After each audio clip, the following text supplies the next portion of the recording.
Adam, welcome back to Build Your Authority. Joe Pardavia, Build Your Authority, episode 6. Wow. Adam, you have got it, your A game going today. Today on episode 6, it's about PR. And Adam, you had a great little line at the end of the last episode about PR that most people won't believe how cool you are, but they'll believe someone else telling them how cool you are. Just reiterate that one more time. Yeah, people don't believe what you say about yourself, but they sure do believe what other people say about you. And if there's nothing else that sells the value of PR, it would be that statement. I love that. And to tell us more about it is someone who's been doing this for quite a while. Her name is Terry Stanton. She's a senior PR manager at Advantage. Terry, welcome to Build Your Authority. Thank you so much. Thank you. I'm so happy I had that extra cup of coffee today to keep up with the enthusiasm level here. Now, we are not messing around, Terry. And so before we get started, we always like to show receipts. And when we have folks on and share, like, how they got here and how they developed these skills. And I know you've done a lot in the world of media when it comes to television and PR. But if you could just give us like the quick little Terry Stanton origin story to set the mood here today. Wow. Okay, so let's see how far back we need to put our TARDIS in gear here. So, short story. Started in broadcasting as an anchor, reporter, producer, jack of all trades there. Moved into corporate video production. Then I stopped and had kids for a bit, which was an amazing thing. And when I came back into it, I got into search engine optimization, which was a new thing at that time. And so I learned how to write content. I wrote so much content for clients who were just looking for those SEO hits back when it was, baby SEO, trying to figure it out. Got into e-commerce marketing and writing, working. So the theme here is communications, writing, words, because then that transitioned me into public relations. And this is where I really feel like I can call this place home, because it's where I get to use everything that I learned in all of my other roles and put them all together here for some really meaningful results. Yeah, Joe, one thing I'll say about Terry is that all of that experience that she shared has made her one of the best PR professionals I've met. And without all of that, without the SEO, without the broadcast journalism, her being the anchor, without the corporate marketing and storytelling experience, all of those things have shaped her today to be able to do what she does so well. Kudos obviously to Terry, but it also, for all of our listeners and all of our viewers, public relations is kind of this mystical thing that's hidden in this box. And they say, well, I want PR, like I want media, but they have no idea what their message is. They have no idea how their message gets positioned to make a journalist or a reporter have any interest in it. And then if they're successful in getting the media interested, then of course they have no idea how to deliver an interview. So what Terry does and what PR professionals around the globe do, and this is why they're so important, is they not only demystify it, but then they prepare the client to be able to hit it out of the park, right? Because one thing that Terry will tell you is that if you screw up once, maybe twice, the news media, it's a small fraternity and sorority, and they talk to each other. And so if you get labeled as a bad guest or as a bad source, you're not going to get as many phone calls in the future, if any at all. Absolutely. One of the key words in there earlier was trust. And having the media being able to trust, number one, that you're going to show up, that you're going to make yourself available, that you're going to deliver what we as PR professionals, being the conduit toward the media, we say that you're going to be available and you make yourself available. But then, two, is you're able to deliver the goods. You're able to talk about and tell the story and create that narrative that we have promised you're going to be able to create.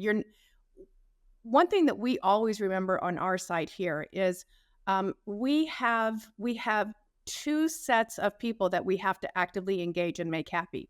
One set is our member. The other set is the journalist, because the journalist has, what is their agenda? Their agenda is to answer questions and to help solve problems for their readers, for their viewers, for their listeners. So if we have a member that can help that reporter tell that story, then we've solved a problem for the reporter, who can then go and help solve problems for their listeners and viewers and readers. So it's a beautiful ecosystem that works well. On the other hand, if we promise that we're going to be able to help you with a story, but maybe come in with our own agenda of wanting to promote something different, then that's almost a bait and switch. And so we would never be called back to help that reporter again. And like you say, Adam, it is a small world, and that world, the word gets out. Yes. So I want to start, Terry, with asking you this question about this big fallacy. And the fallacy that I see is most CEOs, entrepreneurs, leaders that want PR, right? I mean, they all want coverage, and they have something that they want to talk about. Sometimes it's themselves, sometimes it's their business, but they have an agenda. They have something that they want to promote.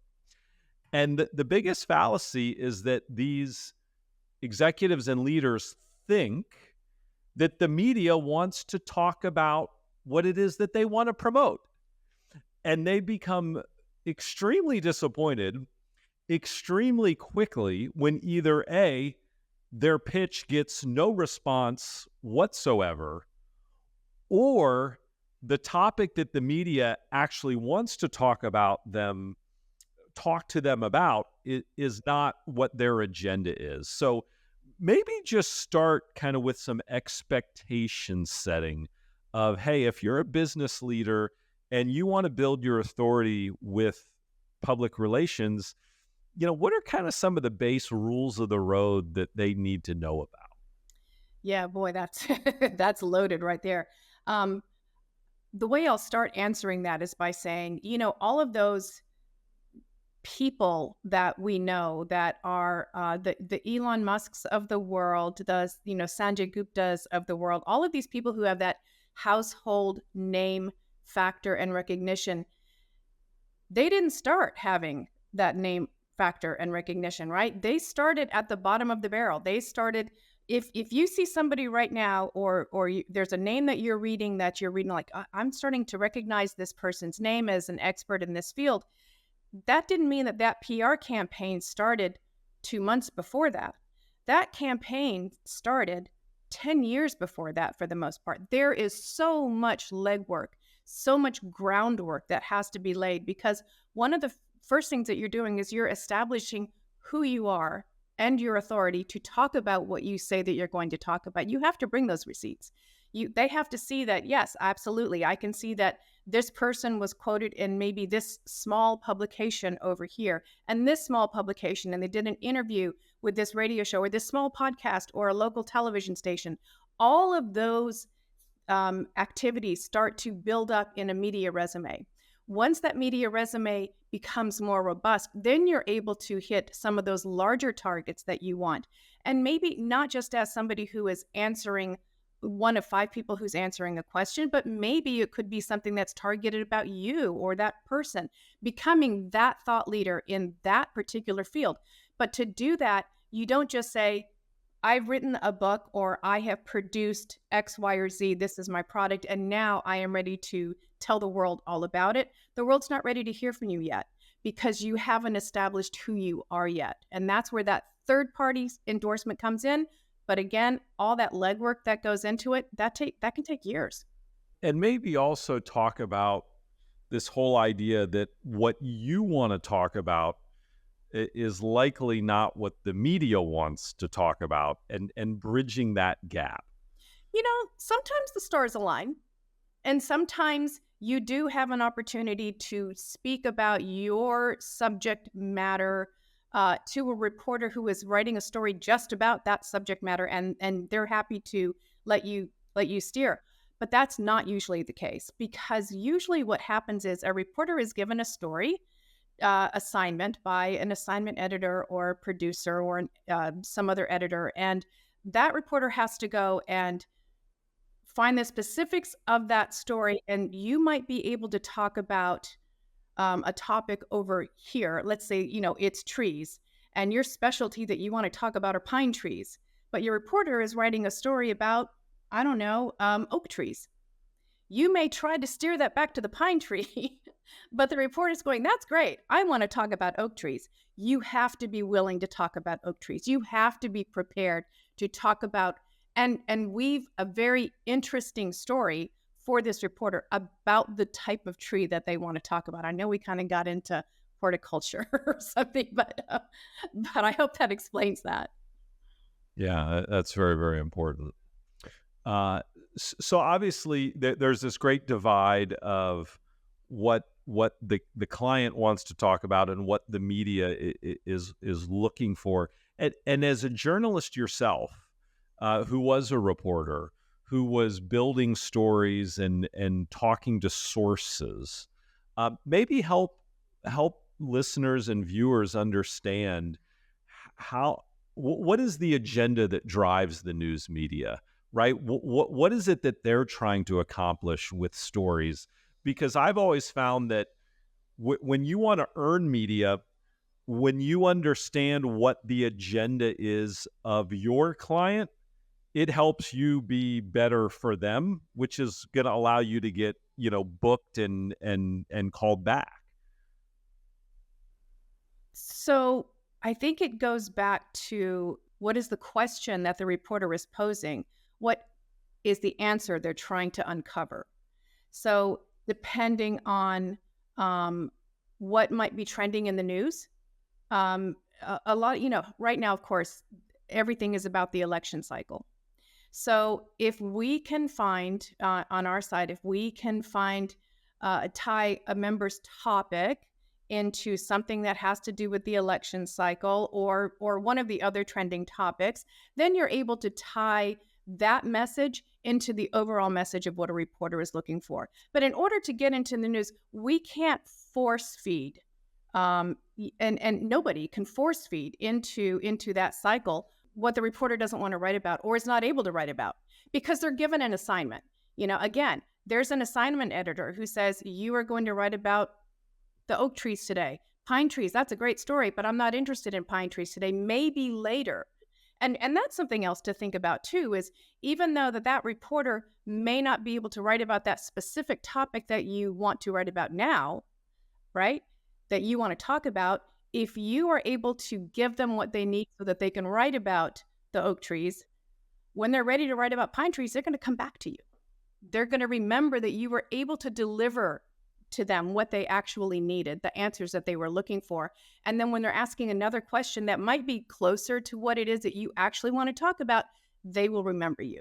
So the word pitch is very important in your world, Terry Stanton. For most folks, it's not a thing that, it's baseball. But pitching is something that you do, and that's your expertise. And one of the things that we didn't discuss here about these journalists that we're talking about, it's a crazy world. The media landscape is crazy. So one reporter may be working on 10 different stories at once. So it's a publicist or PR person's job to make it as easy as possible to sell that pitch. So tell us about the pitching process and taking these folks, again, going back to building your authority, to helping them sell themselves to a journalist and how you pitch that person.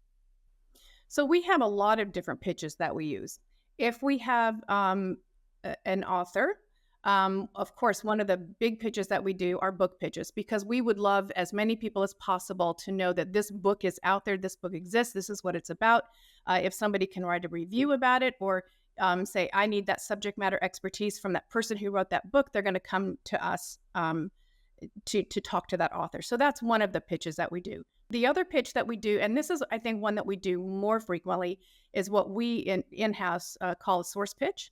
And what that means is we're tying our expert into trending news topics. For example, if there was a story that came out about something in the medical field, gaslighting by doctors.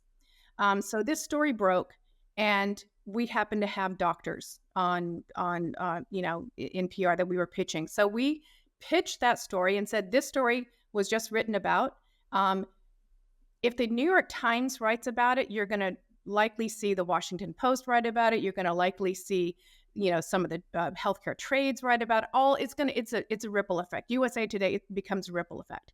So what we do then is we reach out to those reporters, the healthcare reporters in the other papers who might be going, okay, well, now I've got an assignment because I have to go write a story that's similar to this or that discusses this, but I'm looking for my own source.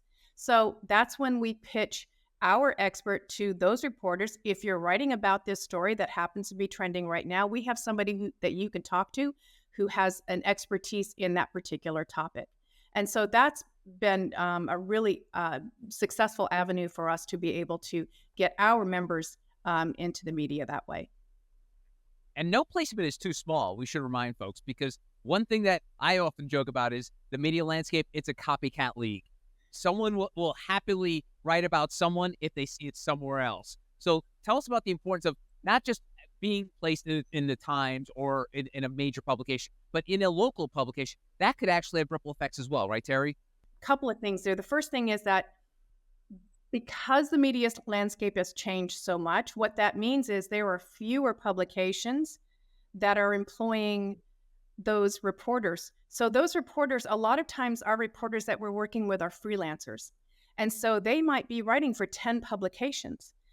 We have one reporter that we work with constantly who writes for a very, very small, very niche trade publication. But she also writes for Barron's and the Wall Street Journal. And so because we have established a relationship with her, whenever she needs somebody in that field, she goes, hey, I'm not writing for the smaller one right now, but I am writing for the bigger one. Can you help me out? And again, it's, I touched on this earlier. It's where if we were able to help her out when she's writing that small publication for a story for that small publication, she's going to remember that expert. She's going to remember that person was able to deliver for her and really liked the content that he was able to deliver for her. And then she's going to come back when she's writing for the bigger one. So yeah, absolutely. And Terry, I have always said to people that want to build their authority, no publication is too small, meaning that, to get more media, you need media.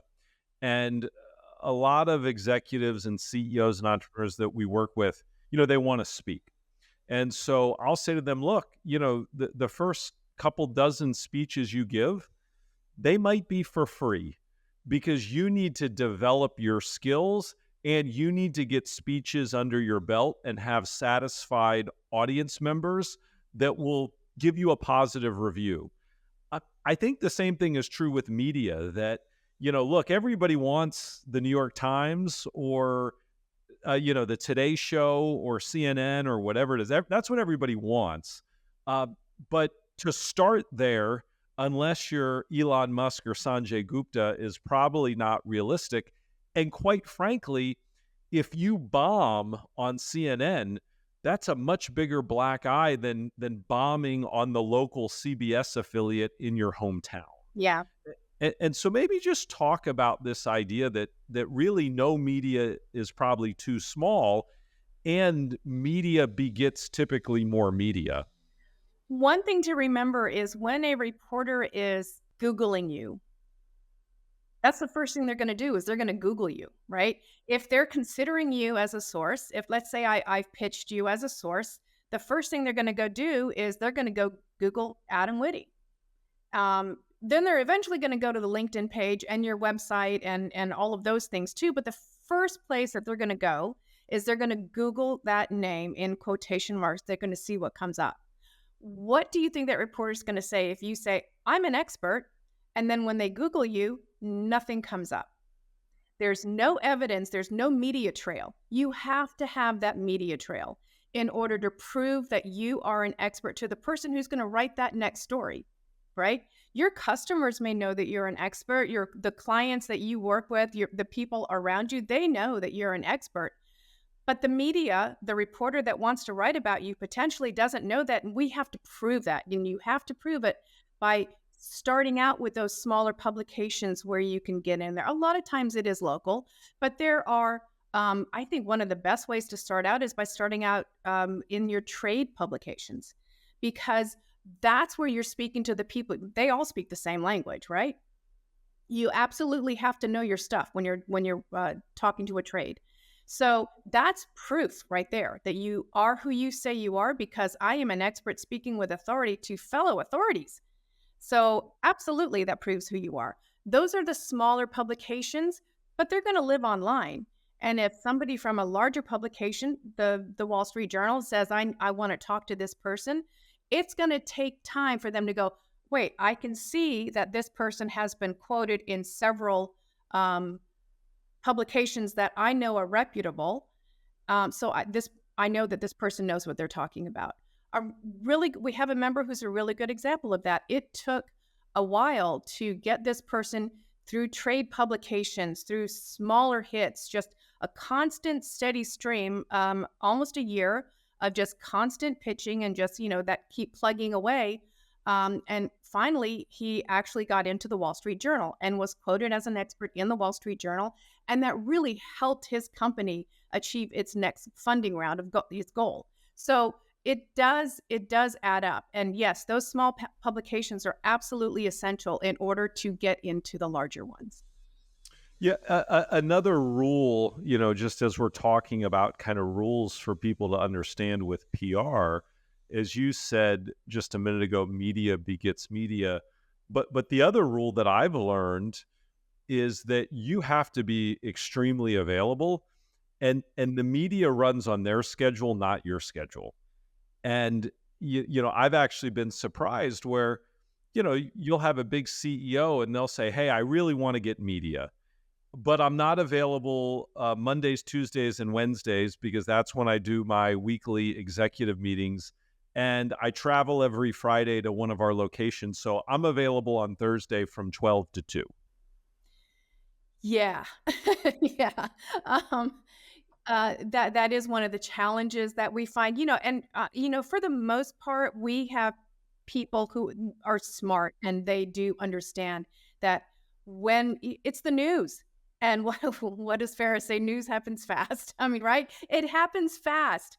And so at making themselves available, for the most part, we don't have a horrible time with that, but we do have occasional people who will say, no, they have to accommodate my schedule. And that's never going to happen, because if that were to happen, they're going to go to the next source who will be able to accommodate their schedule. One thing that I've always liked to say too is that if, let's say, for example, you're in the middle of an executive meeting and you say, excuse me, I have to excuse myself for 15 minutes because a member of the media needs my expertise to talk about my topic, and look at me. I feel like that's really just another star right next to your credential checkbox, right? I think it's important. I think that's never going to sound bad.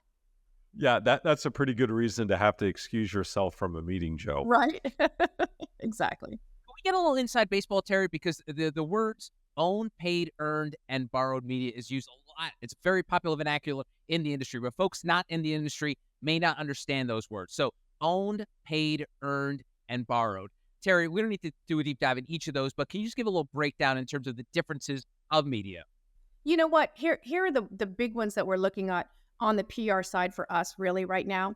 It's earned and paid. Okay. So earned media is exactly what I've been talking about, what we've been talking about this whole time. It's there. No money has not exchanged hands. There is no trade, nothing. This is a reporter who is looking for a source, and nobody's getting paid. What we're seeing now more in it's creeping into the PR landscape is paid opportunities. That used to be just in the purview of digital marketing. The lines are becoming blurred now, and I think part of that has to do with our with some of the tough times that some of our publications are actually facing, and they're looking for sources of revenue that can fund the earned media aspect of their business model. And so that paid opportunity that an expert might get in order to, let's say, be a contributor or to write an op-ed, it's not free anymore. So we're seeing a lot of those cross lines from the paid and the earned space. A lot of times, I've seen it out there where some agencies are guaranteeing media coverage, and they're putting earned and paid in one bucket, and you really kind of can't do that because they're two separate things. So yeah, it's really interesting to see what's happening out there right now. It's very confusing. It can be very confusing because you don't always know what you're looking at. Yeah, and a warning and a great reason to have a PR publicist is because these pay-to-play opportunities are really just taking over podcasts. If you're watching your local television station, if you see someone sitting on a couch in the middle of the day, they probably paid $300 to get Yeah. that minute spot. So be Yeah. prepared, and that's why if you get a random pitch like, "Hey, I'd love you to appear on my podcast," first question I normally get asked when I'm booking people is, "How much does this cost?" What do you advise clients, Terry, when it comes up to those opportunities where, man, I don't like the idea of pay to play, but it might give you this amount of exposure in this area? What's your take personally? Because I know for us, you and I, Terry, are old school media folks, so the idea of pay to play sounds a little, gauche. But right now, it's kind of like the only way for some of these people to have an opportunity to appear on television or podcast. What's your personal take on it? Yeah, you're right. It used to be the idea of paying to. I mean, no, you never paid to appear as an expert. But I think that it really depends on your ultimate goal. And I think that if you're looking for really, really quick hits that might have that big name attached to it, a lot of people, if they're looking at a paid placement, they may not be able to see that they're looking at a paid placement because they don't see the disclaimer that's in there because it's not written like, this is a paid placement. It's not like that, or advertisement. That's not there anymore. Some publications, to be fair, some publications are very open about that, but a lot of them are not, and it's difficult to see that. I don't necessarily think that paid is a bad thing all the time. I think that is, as long as you are able to prove that you've got the chops to get that earned media coverage as well, it can be a part of it. To me, I feel like it's part of your digital marketing effort as opposed to your PR effort. But again, that doesn't mean that it's bad. I think it can have a place in a strategy. It depends on what your ultimate goal is and how quickly you need to get there. So, Terry, when it comes to earning media, you're going to be a guest, right? You're going to be a guest maybe on a podcast, being interviewed, or a radio show. You're going to possibly be a guest on TV. And of course, in this post-COVID world, TV interviews are being done using Zoom in your personal home versus having to go into a studio. And then, being a source could be being interviewed for a writer for a newspaper and being quoted as an expert. So how does a CEO, executive leader, how do they become really good guests that give the media what they want and are invited back? It's by listening to the question and not giving a prepared answer.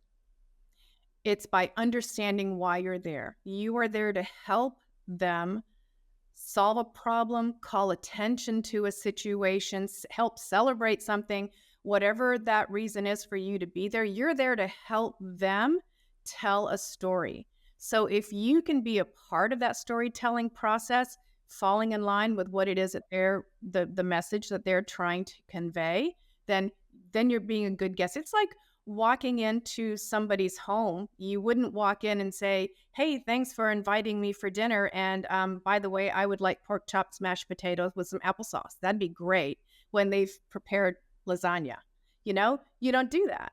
So if you're walking into somebody's house, and media house, you have to be prepared to give them what they need and to, I don't know, remember what's on the menu because they're the it's their place. They're the ones who set the menu. You have to fall in line with whatever it is that they need. That's not saying that you're going to be just, parroting something that they want you to say. No, you're there in the first place because you've already exhibited and demonstrated some expertise, a level of expertise, so they know that you know what you're talking about.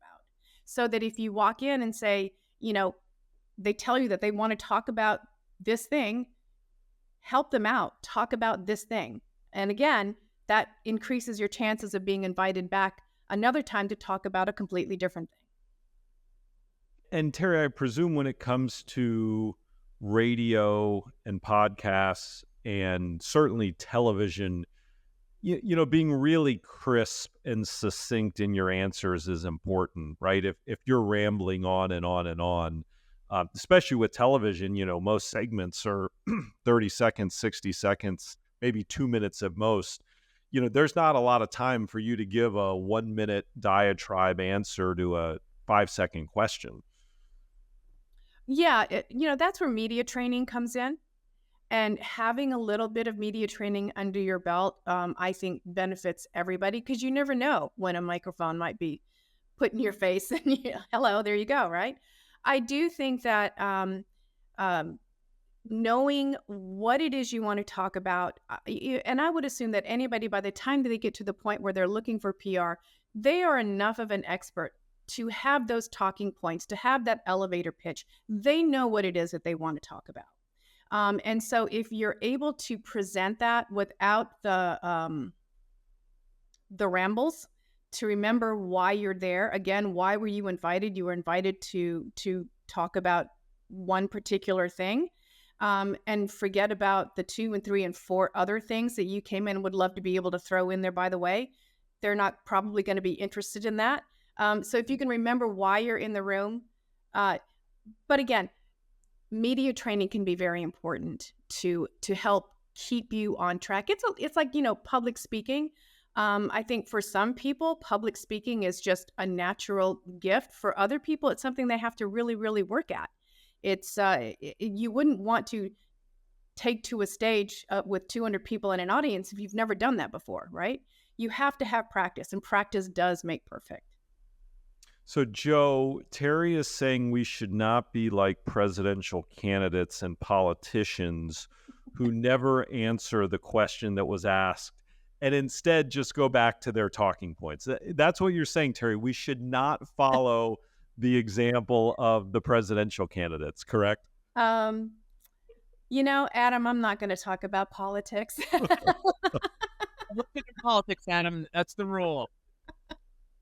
Well, let's talk about what you've seen, Terry, during the course of your career, because you started back when TVs came cable ready, and now people don't even watch broadcast TV anymore. What are some of the trends that you're seeing that PR is having an impact in? I mean, obviously, we talked a lot about this thing, but is there anything trending in a certain direction where people should be focused on, being on my local television maybe not be the most important thing that I do right now? Is there a trend that you're either seeing or steering clients towards?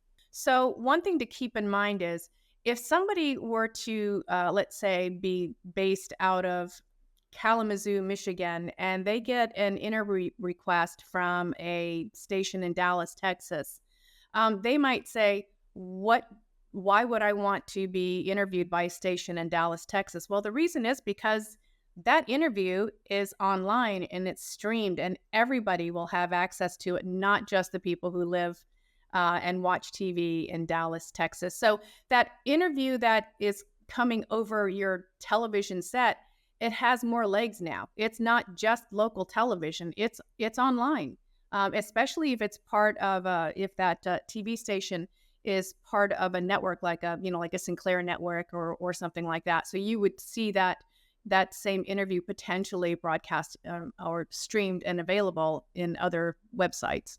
And as a follow-on, Terry, the reason that you shouldn't be picky about media, and we talked about this earlier, is that it's creating your digital footprint online, and it's helping with your search engine optimization. And, I say all the time, You are what Google says you are. And so if I go to Google and type in your name and there's nothing, you're a ghost.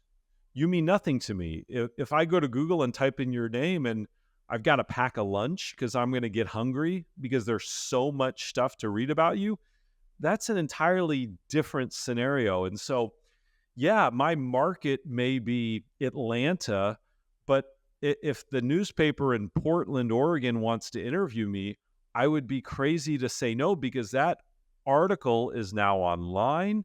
It is now search engine optimized. And when somebody types in my name, that's going to come up. Absolutely. And we have had people who will say, "Well, I don't necessarily want to take advantage of this opportunity because I'm only looking for this opportunity." And again, they forget that there's that footprint that gets created when you do take really any opportunity. One thing, we always vet opportunities before they come in. When they come in, we always vet them before we send them out to our members. So whenever they get an opportunity, it's something that we consider to be good for you and will help you achieve whatever goal it is that you have for your particular PR campaign at this time. And then we'll lead on to the next thing. Whatever your next goal is, it's still going to be there. You have that. You've done that. You can, if it's an article, you can make a PDF of it. You'll always have it. If it's video, download it. You're going to have that. It's something that you'll always be able to keep in that media resume. And we should connect the books and PR as we wrap things up, Terry. And one of the things that people may notice when they're watching something online or a video is the chyron, the person's name and author of.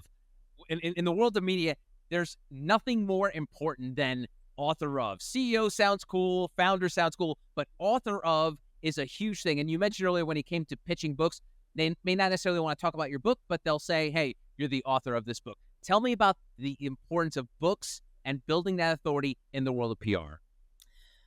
Well, the first thing is there's automatic content.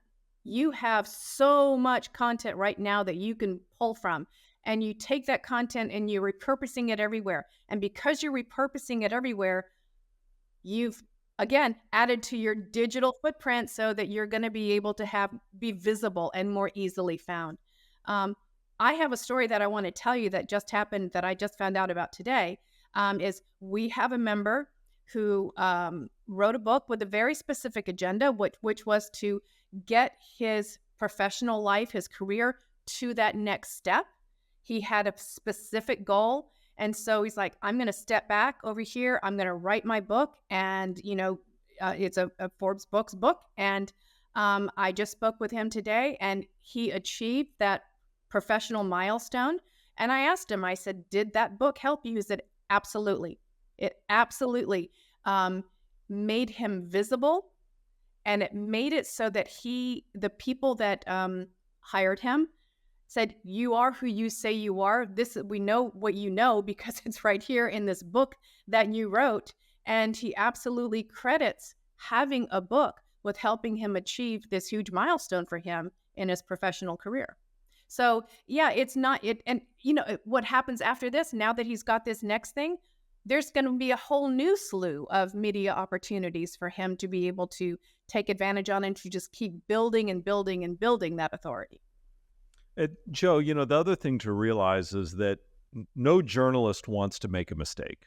No journalist wants to have a bad guest on their show if they can help it.